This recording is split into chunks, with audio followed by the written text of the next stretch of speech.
Extensive और intensive property मैंने तुम्हें बता दिया है।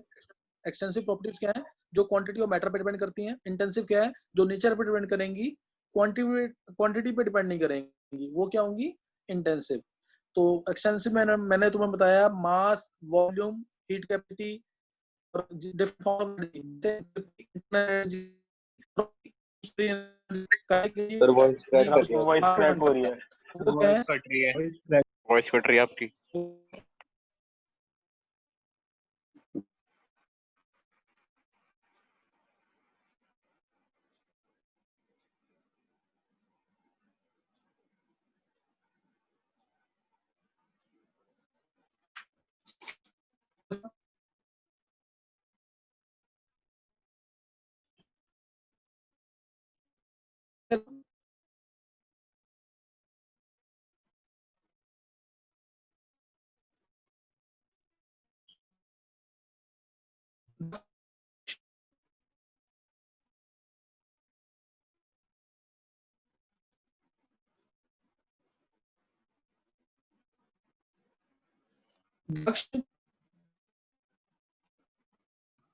सर वॉइस लैग कर रही है अभी।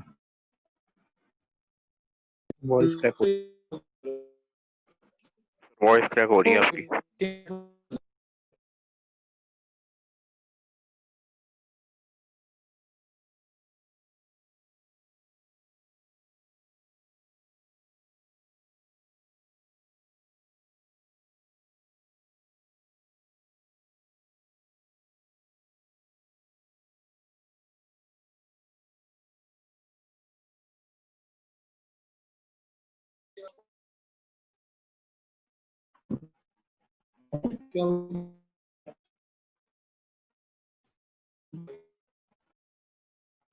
नोट कर लेंगे कुछ, अब नोट करना है।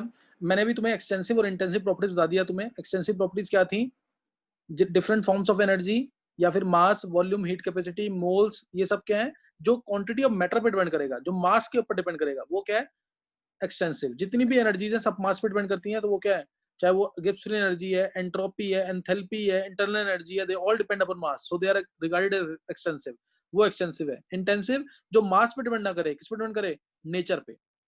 जैसे टेम्परेचर है, टेम्परेचर हो गया, सरफेस टेंशन हो गया, प्रेशर हो गया, विस्कोसिटी हो गया, सरफेस टेंशन हो गया, ये बता दिया मैंने। स्पेसिफिक हीट, स्पेसिफिक वर्ड जिसके आगे लिखा हो, यानी पर यूनिट जिसमें आ जाए, specific heat, specific volume, molar heat capacity, एक मोल के लिए मोलर हीट कैपेसिटी, जिसके आगे वर्ड पर यूनिट आ जाए, जैसे मोलर एंथैल्पी, पीएच हो गया, रिफ्रैक्टिव इंडेक्स हो गया, डाइलेक्ट्रिक कांस्टेंट हो गया, ईएमएफ हो गया, दे ऑल आर, ये पता होना चाहिए सारा कि कौन सी एक्सटेंसिव है, कौन सी इंटेंसिव है, कौन सी एक्सटेंसिव है, कौन सी इंटेंसिव है, ये सब पता होना चाहिए, ध्यान रखना चीज का। जैसे मैं एक एग्जांपल लेता हूँ, इसमें ये तुम्हें, ये यहाँ पे कोई गैस है, उसकी उससे रिलेटेड कुछ कुछ टर्म्स दे रखी हैं। सपोज टर्म्स हैं जैसे प्रेशर है, वॉल्यूम है उसका, नंबर ऑफ मोल्स हैं, मास है, टेम्परेचर टी है, और डेंसिटी है इधर। अच्छा, इसके अलावा एंथैल्पी है, एंट्रोपी है, मतलब ये सारी टर्म्स दे रखी है तुम्हें ऐसे। और मैंने पूछा यहाँ पे कि फोर्स लग रहा है इसका, मैंने पूछा इसमें, मैंने अब इस कंटेनर को मैंने हाफ कर दिया, सपोज मैंने इसको हाफ कर दिया, डिवाइड कर दिया, तो बताओ किस किस चीज पे फर्क पड़ेगा, क्या चीज हाफ होगी, क्या चीज हाफ होगी इसमें। सर मास, देखो मास आधा हो जाएगा, मास हाफ हाफ हो जाएगा, और वॉल्यूम मोल्स हाफ हो जाएंगे, वॉल्यूम आधा हो गया, और एंथैल्पी आधा हो जाएगा, एनर्जी है, एंट्रोपी आधी हो जाएगी, एनर्जी है, फोर्स आधा हो जाएगा, फोर्स आधा हो जाएगा, सही ना, फोर्स आधा हो जाएगा। तो ये सब क्या हो जाएंगे, हाँ, तो ये सब क्या होंगे, एक्सटेंसिव। क्लियर, ये सब क्या होंगे, एक्सटेंसिव। और बाकी जो प्रेशर है ये इंटेंसिव, टेम्परेचर है ये इंटेंसिव, समझिए कि नहीं, ये इंटेंसिव। तो which gets divided on division, तो वो क्या है, वो क्या होगा, एक्सटेंसिव। जो चेंज हो जाए डिवीजन करने पर, वो एक्सटेंसिव है। और दूसरे क्या होंगे, इंटेंसिव। क्लियर होगी बात, नहीं है, which gets divided on division they are called as extensive properties, ये एक्सटेंसिव प्रॉपर्टी होती है। तो यहाँ पे मैंने डिटेल में ले लिया एक्सटेंसिव और इंटेंसिव। फिर क्वेश्चन आता है कि हम एक्सटेंसिव को इंटेंसिव में कैसे कन्वर्ट कर सकते हैं. How can we convert extensive property into intensive property. Extensive को इंटेंसिव में कैसे कन्वर्ट कर सकते हैं? By specifying per unit of the mass concern. ये क्वेश्चन आता है स्कूल में. How can we convert extensive properties into intensive properties. Clear. How can we convert extensive properties into intensive properties. कैसे कन्वर्ट कर सकते हैं? By specifying per unit of the mass concern. By specifying per unit of the mass concern. सही ना. इससे हम by specifying per unit of the mass concern, इससे हम क्या करेंगे? एक्सटेंसिव को इंटेंसिव में कन्वर्ट कर सकते हैं. जैसे मास हमारा एक्सटेंसिव है, लेकिन मास और वॉल्यूम भी एक्सटेंसिव है. वॉल्यूम भी एक्सटेंसिव है, लेकिन मास पर यूनिट वॉल्यूम ये क्या बन गया? डेंसिटी. एग्जांपल मैंने दिया अभी. वाटर तुम कहीं से भी ले लो. वाटर, एक जग में वाटर है, उसमें तुम वाटर को एक बाउल में ले लो, तो जो डेंसिटी जग में थी वाटर की वही बाउल में भी होगी. डेंसिटी सेम रहेगी. सही ना. तो इसलिए डेंसिटी क्या रहती है? डेंसिटी को क्या कहते हैं? Intensive property. इंटेंसिव प्रॉपर्टी हमने क्या स्पेसिफाई किया? Per unit of the mass, that is mass per unit volume. This is called as density and it is regarded as intensive property. ये क्या है? Intensive property. समझिए कि नहीं है? ये इंटेंसिव प्रॉपर्टी. तो by specifying per unit of the mass concern, जैसे तुम उस क्वांटिटी को डिफाइन कर दो, पर यूनिट मास कर दो, पर यूनिट मोल कर दो, या पर यूनिट पर लीटर कर दो, तो ये क्या बन जाएगा? Intensive property. ठीक है ना. Like this we can convert extensive into intensive. इस तरह से हम एक्सटेंसिव को इंटेंसिव बना सकते हैं. नेक्स्ट अब है फिर डिफरेंस आता है. What is the difference between, what is the difference, ये कर लेना जरूर. By specifying per unit of the mass concerned, extensive can be converted into intensive. अब एक्सटेंसिव और इंटेंसिव में डिफरेंस क्या है?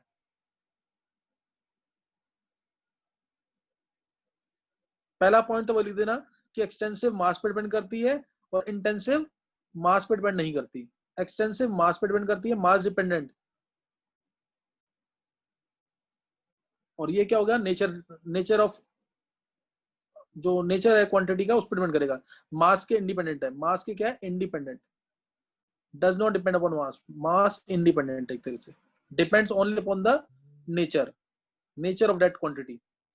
तो मास डिपेंडेंट, मास इंडिपेंडेंट. दूसरा, एक्सटेंसिव प्रॉपर्टीज को मैं डायरेक्टली ऐड या सब्ट्रैक्ट कर सकता हूँ. 10 kg है प्लस 5 kg है, तो क्या बन जाएगा? 15 kg. समझे कि नहीं? Extensive properties can be added और subtracted directly. Can be added और सब्ट्रैक्टेड. कैन बी एडेड और सब्ट्रैक्टेड. और जो इंटेंसिव होती है, इंटेंसिव क्या होगी? दे कांट बी एडेड और सब्ट्रैक्टेड डायरेक्टली. जैसे अगर मैं तुम्हें कहूं डेंसिटी वाटर की है 1 ग्राम पर सेंटीमीटर क्यूब, डेंसिटी ग्लिसरीन की है 2 ग्राम पर सेंटीमीटर क्यूब, तो क्या हम दोनों को ऐड कर सकते हैं? ऐड करेंगे तो डेंसिटी क्या 3 आएगी? बिल्कुल नहीं. डेंसिटी चेंज आएगी लेकिन 3 नहीं आएगी कभी. समझे कि नहीं? तो इसलिए हम इंटेंसिव प्रॉपर्टीज को डायरेक्टली ऐड या सब्ट्रैक्ट नहीं कर सकते. वी कांट ऐड और सब्ट्रैक्ट इंटेंसिव प्रॉपर्टीज डायरेक्टली. हम इनको नहीं कर सकते हैं. फिर extensive properties can be converted into intensive by specifying per unit of the mass concern. तो एक्सटेंसिव को इंटेंसिव बना सकते हैं. समझ गए नहीं? एक्सटेंसिव को क्या बना सकते हैं? इंटेंसिव. तो ये ध्यान रखना इसके अंदर. सही ना. Extensive can be made intensive like this. तो ये ध्यान रखना इसके अंदर. सही है.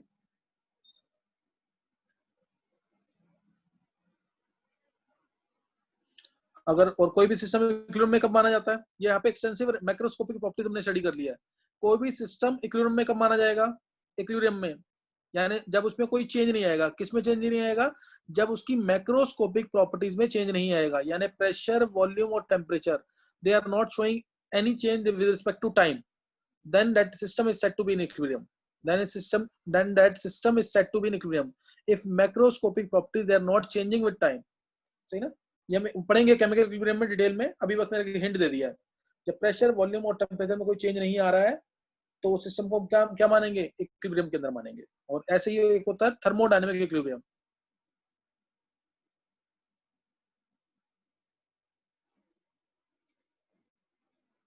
थर्मोडायनेमिक टाइम और चेंजेस विद टाइम. चेंज नहीं करेंगे तो प्रेशर, वॉल्यूम और टेम्परेचर कांस्टेंट है through out the process, then that system is said to be in equilibrium. तो सिस्टम को हम इक्विलिब्रियम में मानेंगे. फिर थर्मोडायनेमिक इक्विलिब्रियम तब मानते हैं जब तीन इक्विलिब्रियम, यानी मैकेनिकल इक्विलिब्रियम जो है वो है केमिकल इक्विलिब्रियम है और थर्मल इक्विलिब्रियम है, तब उसको बोलेंगे thermodynamic equilibrium. When all the three equilibrium exist together, that is when all the three equilibrium, that is mechanical equilibrium, ये होता है net force acting on the system is zero.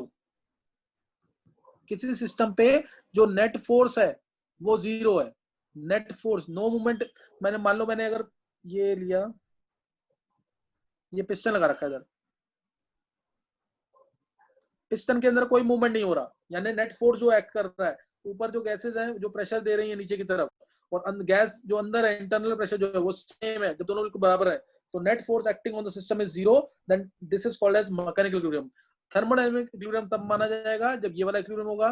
दूसरा, जब केमिकल इक्विलिब्रियम होगा, जब केमिकल इक्विलिब्रियम होगा, जितनी speed से प्रोडक्ट बन रहा है उतनी स्पीड से रिएक्टेंट बन रहा है, यानी rate of formation of product is equal to rate of forward reaction is equal to rate of backward reaction. अभी इसको ये बहुत डिटेल में लेना है, इसको तो ऐसे ही याद रख लो बस। Rate of forward reaction is equal to rate of backward reaction है, यानी कंसंट्रेशन रिएक्टेंट्स का और प्रोडक्ट्स का क्या हो गया, कांस्टेंट हो गया, तब बोलेंगे केमिकल इक्विलिब्रियम। तब क्या बोलेंगे, chemical equilibrium, then that is called chemical equilibrium. तीसरा equilibrium thermal equilibrium. Thermal equilibrium मतलब जब टेम्परेचर क्या है, कांस्टेंट, यानी अपना T1 न्यूमेरिकल्स में यूज करेंगे इसको, no change in temperature, final और इनिशियल टेम्परेचर क्या है, सेम है, no change in temperature, then this is called as thermal equilibrium. जब ये तीनों इक्विलिब्रियम हैं एक साथ तो बोलेंगे प्रोसेस थर्मोडायनामिक इक्विलिब्रियम में। जब मैकेनिकल इक्विलिब्रियम में है, यानी जो नेट फोर्स एक्ट कर रहा है सिस्टम के ऊपर वो जीरो है, इंटरनल प्रेशर गैस का और एक्सटर्नल प्रेशर गैसेस का, जो एटमॉस्फेरिक गैसेस हैं, बराबर है, तो बोलेंगे मैकेनिकल इक्विलिब्रियम। एग्जांपल लिया मैंने कि केमिकल इक्विलिब्रियम यानी कंसंट्रेशन रिएक्टेंट्स का और प्रोडक्ट्स का क्या है, कांस्टेंट है, तो वो केमिकल इक्विलिब्रियम है। Rate of forward is equal to rate of backward होगा इसमें। जैसे रेट ऑफ फॉरवर्ड रिएक्शन यानी जितनी स्पीड से प्रोडक्ट्स बन रहा है उतनी स्पीड से ही प्रोडक्ट से रिएक्टेंट भी बन रहा है, तो वो होता है केमिकल इक्विलिब्रियम। ऐसे ही thermal equilibrium, when there is no change in temperature, temperature में कोई चेंज नहीं है, ये ध्यान रखना T1 is equal to T2, initial temperature final temperature same है, तो उसे बोलेंगे थर्मल इक्विलिब्रियम। जब ये तीनों इक्विलिब्रियम एक साथ हैं, मैकेनिकल, केमिकल और थर्मल, तो बोलेंगे हम थर्मोडायनामिक इक्विलिब्रियम, सही ना। Then this is called as thermodynamic equilibrium. तो अभी जो मैंने बताया स्कूल लेवल के लिए इंपॉर्टेंट क्या है, एक्सटेंसिव और इंटेंसिव प्रॉपर्टीज में डिफरेंस, क्लियर। एक्सटेंसिव और इंटेंसिव प्रॉपर्टीज में क्या डिफरेंस है वो स्कूल लेवल के लिए बहुत इंपॉर्टेंट है, वो स्कूल लेवल के लिए काफी इंपॉर्टेंट है। नेक्स्ट नोट करेंगे आगे, state of the system।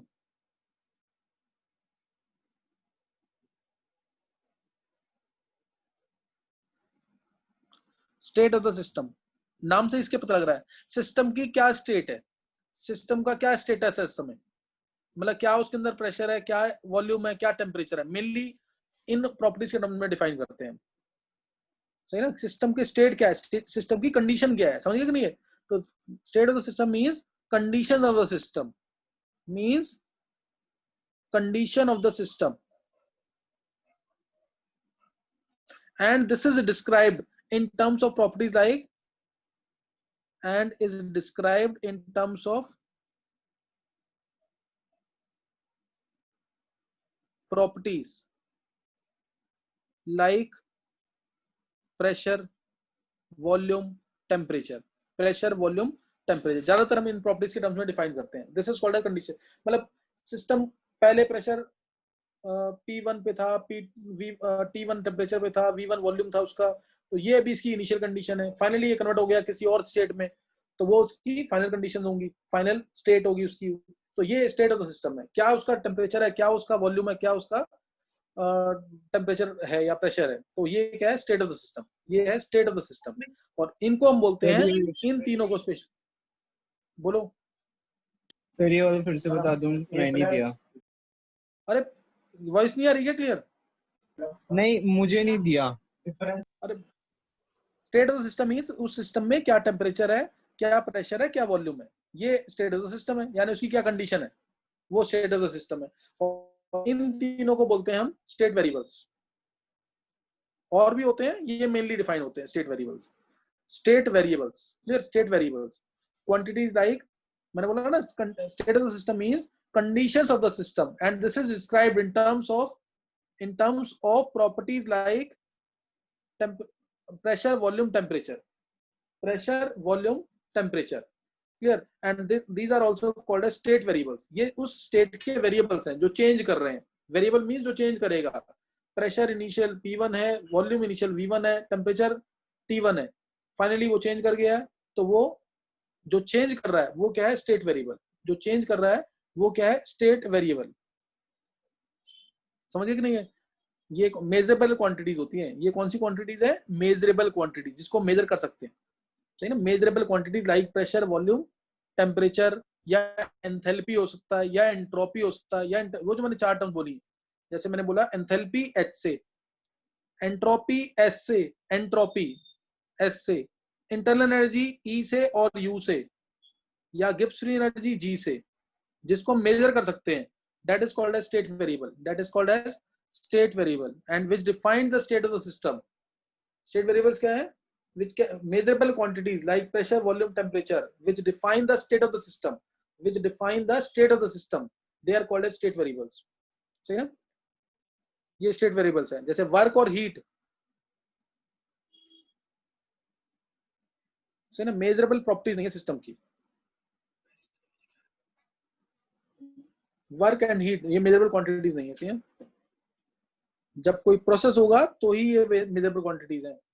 यहां से यहां गए हम तो वर्क डन होगा, इस तरीके से, तो ये मेजरेबल क्वांटिटीज होंगी। तो वर्क और हीट को नहीं काउंट किया स्टेट वेरिएबल्स के अंदर, वर्क और हीट को नहीं काउंट किया, सही ना।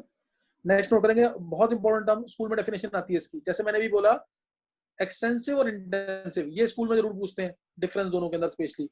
उससे ज्यादा इंपॉर्टेंट ये वाली term state function.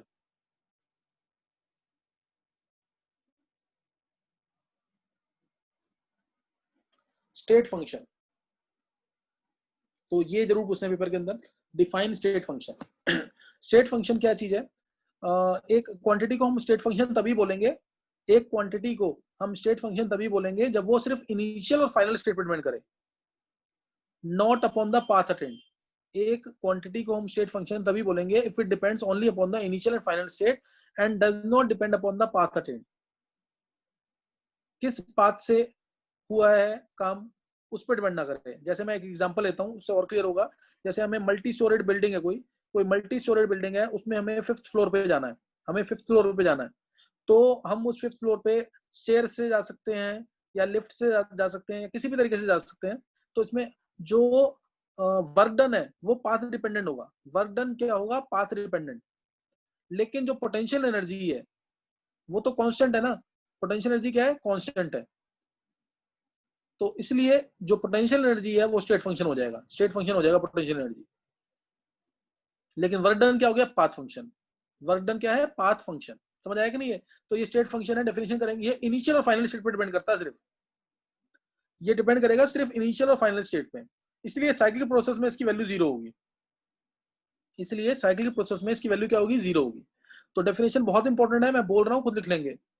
A physical quantity set to be state function, clear, a physical quantity is said to be state function if it depends only upon the initial and final state, if it depends only upon the initial and final state and does not depend upon the path attained, clear, does not depend upon the path attained, this is called as state function।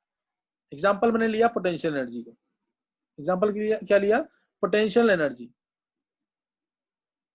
ठीक है, potential energy ये है। और work done जो है ये क्या? Path function. Heat क्या है? ये भी पाथ पर डिपेंड करती है, हीट भी पाथ पर डिपेंड करती है। और साइक्लिक प्रोसेस में इसकी वैल्यू क्या होती है? 0। साइक्लिक प्रोसेस है तो स्टेट फंक्शन कोई भी टर्म है जो कि इनिशियल और फाइनल स्टेट पर डिपेंड करता है। साइक्लिक प्रोसेस के अंदर इनिशियल और फाइनल स्टेट हमेशा सेम होती है, तो वैल्यू क्या होती है? 0। जैसे मैंने एग्जांपल लिया, ये साइक्लिक प्रोसेस है, कोई भी साइक्लिक प्रोसेस ले लिया। सपोज यहाँ पे प्रेशर वर्सेस वॉल्यूम का कर्व बनाया मैंने, कोई भी कर्व बना प्लॉट किया यहाँ पे, और मैंने तुम्हें कहा कि प्रोसेस हुआ है ए पॉइंट से बी पे गए, बी पॉइंट से सी पे गए और फिर दोबारा ए पे आ गए, ए से बी, बी से सी, सी से ए। तो ये क्या? साइक्लिक प्रोसेस है। ये क्या है? साइक्लिक प्रोसेस है। इस प्रोसेस के अंदर जो हमारा क्या कहते हैं, डेल्टा पी होगा जो कि स्टेट फंक्शन है, वो 0 होगा। इनिशियल और फाइनल स्टेट पे डिपेंड करता है, इनिशियल और फाइनल स्टेट पे डिपेंड करता है। डेल्टा ई इंटरनल एनर्जी जो भी टर्म्स मैं यूज करूंगा नई इस चैप्टर के अंदर वो सब स्टेट फंक्शन है। डेल्टा ई 0 होगा, internal energy change. Initial state में ये थी, फाइनल स्टेट भी इसकी यही है ए, तो इसलिए क्या मानेंगे, delta E net change in internal energy will be 0। Delta S 0, delta S भी क्या होगा, 0 होगा। डेल्टा वी क्या होगा, there is no change in volume, volume जितना था उतना ही है, 0। लेकिन डेल्टा क्यू क्या होगा, डेल्टा क्यू ये 0 नहीं होगा। रीजन, किस पाथ से सिस्टम गया है वो इस पर डिपेंड करेगा, किस पाथ से सिस्टम गया है वो इस पर डिपेंड करेगा, वो हीट जो है उस पर डिपेंड करेगी, किस पाथ से सिस्टम गया है, हीट उस पर डिपेंड करेगी। तो ये स्टेट फंक्शन है। और स्टेट फंक्शन होने के लिए, स्टेट फंक्शन होने के लिए जो क्राइटेरिया है ये नोट कर लेंगे, ये भी दे रखा है, बहुत इंपॉर्टेंट नहीं है। स्कूल में सिर्फ डेफिनेशन और एक एग्जांपल, डेफिनेशन और एक एग्जांपल वो तुम्हें करना है। और एक क्वेश्चन और पूछते हैं, मैं इसको बाद में एक्सप्लेन करूंगा फर्स्ट लॉ के अंदर। ये फर्स्ट लॉ ऑफ थर्मोडायनेमिक्स है, पूरे थर्मोडायनेमिक्स में यूज होगा ये। Delta is equal to Q plus W. Delta E क्या है, इंटरनल एनर्जी चेंज, ये पूरे थर्मोडायनेमिक्स में यूज होगा। डेल्टा ई क्या है, इंटरनल एनर्जी चेंज। ये क्यू प्लस डब्ल्यू है, क्यू प्लस डब्ल्यू। ये भी स्टेट फंक्शन नहीं है, ये भी स्टेट फंक्शन नहीं है। They both are not state function. Then why there is sum? Why there is sum is state function? Because their sum is equal to delta E, which is a state function.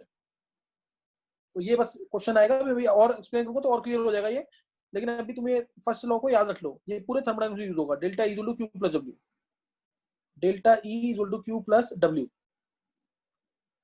जो heat loss हो रही है या heat gain हो रही है वो क्या है, क्यू है, और डब्ल्यू क्या है, वर्क डन है बाय द सिस्टम या ऑन द सिस्टम। इन दोनों का सम क्या होता है, डेल्टा ई के इक्वल। डेल्टा ई क्या, इंटरनल एनर्जी चेंज। क्यू भी स्टेट फंक्शन नहीं है, डब्ल्यू भी स्टेट फंक्शन नहीं है, दोनों स्टेट फंक्शन नहीं है। इनका सम क्यों स्टेट फंक्शन है, क्योंकि इन दोनों का सम किसके इक्वल है, डेल्टा ई के, which is a state function. Therefore it will be a state function, their sum is a state function. Reason, because their sum is equal to delta E, which is a state function. तो ये याद रख लेंगे, आगे भी और clear होगा, ये लॉ भी डिराइव होगा आगे जाकर। जो भी मैं फॉर्मूले बोल रहा हूँ लिखते रहो, एटलीस्ट फॉर्मूले तो याद रहेंगे।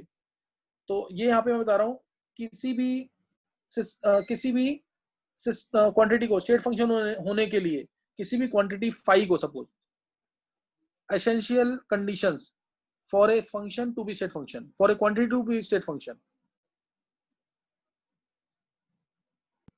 क्यों था क्या वैसे, हीट चेंज मतलब हीट, जैसे हीट लॉस या हीट गेन जो हो रहा है, सिस्टम जो हीट लॉस कर रहा है या गेन कर रहा है वो है, सही ना। Essential conditions for a system to be state function, for a quantity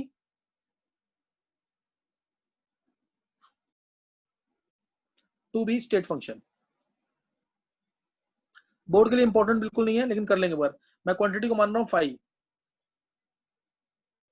सही ना, फाई मान रहे हैं क्वांटिटी को, और ये डिपेंड कर रही है एक्स पे और वाई पे। फिर स्टार्टिंग में क्या लिखा है, essential conditions for a quantity to be state function, essential conditions for a quantity to be state function। तो मान लिया मैंने कोई भी क्वांटिटी एक फाई है, और ये किसका फंक्शन है, एक्स और वाई का। फाई डिपेंड कर रही है एक्स और वाई पे, phi is a function of X Y, ऐसे लिख देते हैं इसको और बेटर रहेगा।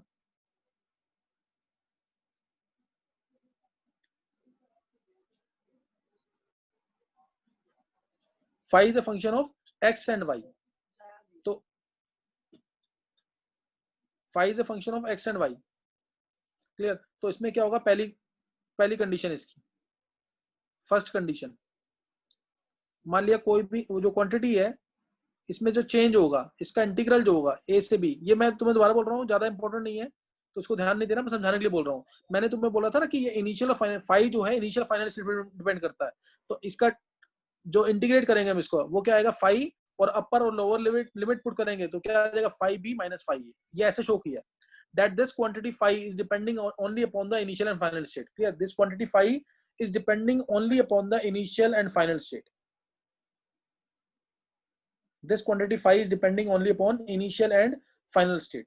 तो ये पहला पॉइंट है। दूसरा पॉइंट, अगर प्रोसेस साइक्लिक है तो इंटीग्रल क्या होगा, साइक्लिक प्रोसेस है ना, तो इंटीग्रल बना करके एक ऐसे शो कर देना, ये शो करता है कि साइक्लिक प्रोसेस है।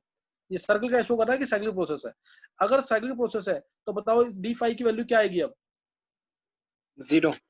क्योंकि फाइव बी और फाइव ए क्या होंगे, अब फाइव बी और फाइव ए क्या होंगे, सेम, तो जीरो आ जाएगी वैल्यू। साइकिल प्रोसेस में इसकी वैल्यू क्या आएगी, जीरो। साइकिल प्रोसेस में इसकी वैल्यू क्या आएगी, जीरो। और तीसरी मोस्ट इंपॉर्टेंट कंडीशन, अगर समझ आया तो करना, नहीं तो छोड़ देना अभी। तीसरी most important condition, state function जो है, कोई भी क्वांटिटी जो स्टेट फंक्शन है, it must satisfy state quantity, जो भी स्टेट फंक्शन है, it must satisfy Euler's reciprocity theorem.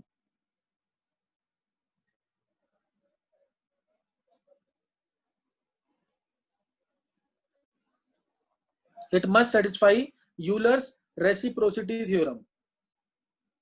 कोई भी क्वांटिटी जो स्टेट फंक्शन है, it must satisfy Euler's reciprocity theorem, इसको सेटिस्फाई करना। और ये क्या है, ध्यान देंगे, जैसे मैंने बोला ये थ्योरम क्या है, मैंने अभी बोला कि फाई जो है कोई भी क्वांटिटी है, अगर ये स्टेट फंक्शन है, ये फंक्शन है दो क्वांटिटीज का, एक्स और वाई का, ये दो एक्स और वाई इसके वेरिएबल्स हैं, तो इसमें जो हम डिफरेंशियल करेंगे, ध्यान देना, इसमें डिफरेंशियल करेंगे पार्शियल डेरिवेटिव ऑफ फाई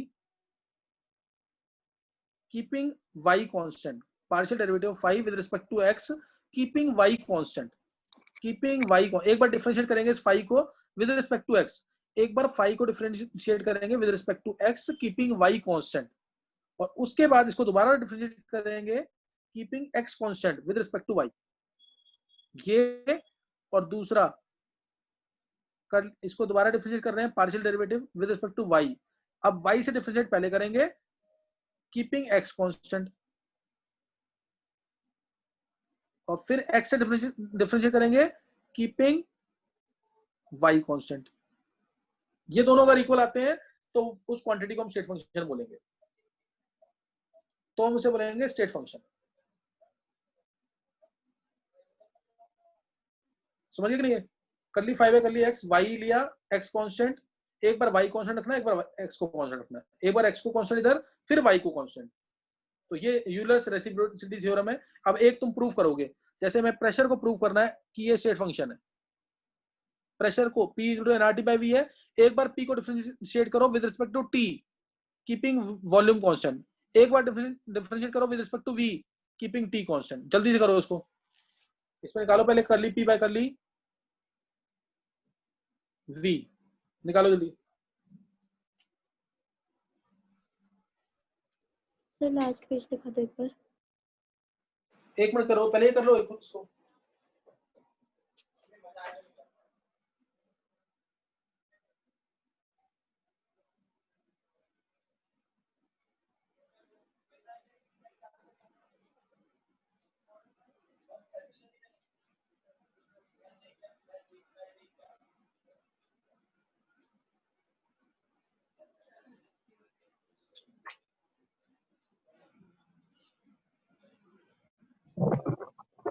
कर लिया ट्राई,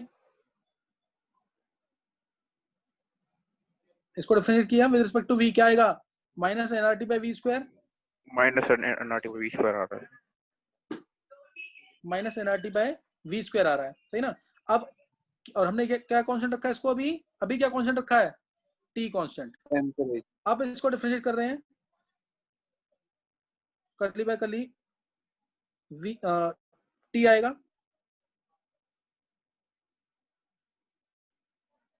कीपिंग,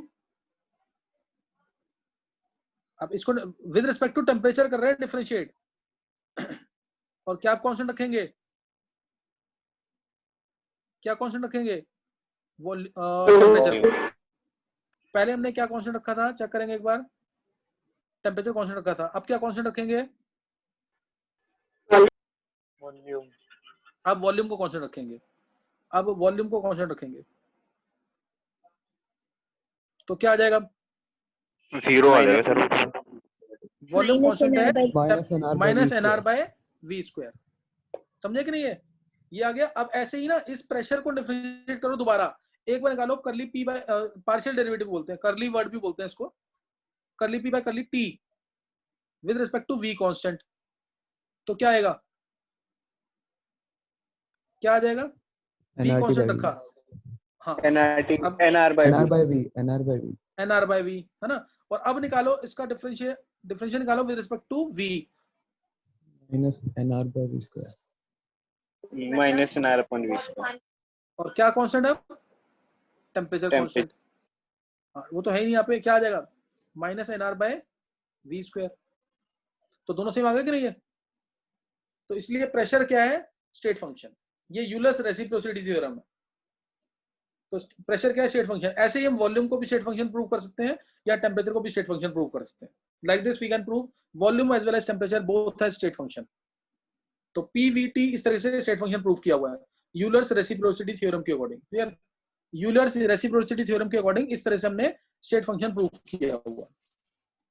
समझ आया कि नहीं है? तो ये स्टेट फंक्शन था। ये क्या था?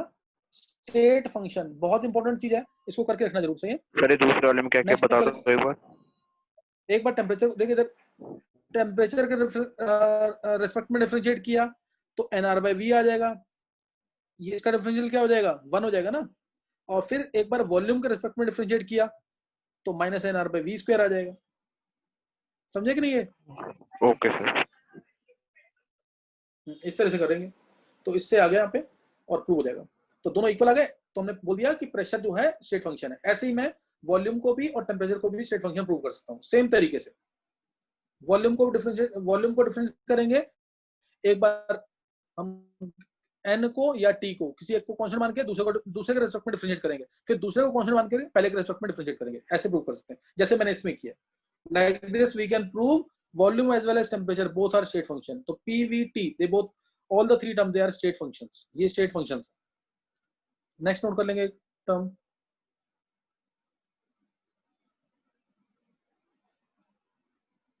नेक्स्ट टर्म है इंटरनल एनर्जी।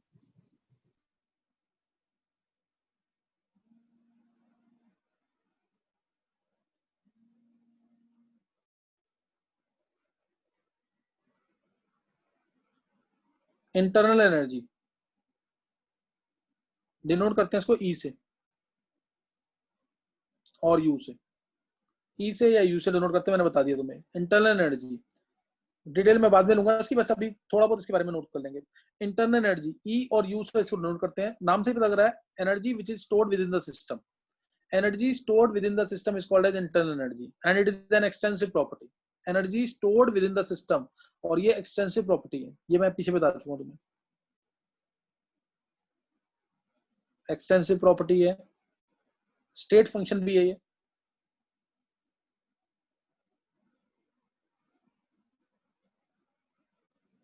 स्टेट फंक्शन है, एक्सटेंसिव प्रॉपर्टी है, ये नोट करना है इसके अंदर। And it is sum of various energies. ये बहुत सारी एनर्जीज का सम है। Clear? It is sum of various energies. कौन कौन सी? तो उसको याद कर लेंगे, पर नेक पी वर्ड से याद कर लेंगे।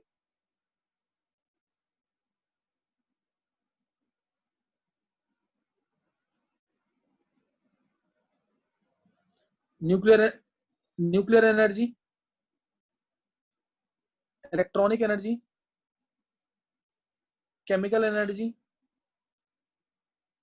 Kinetic energy, potential energy.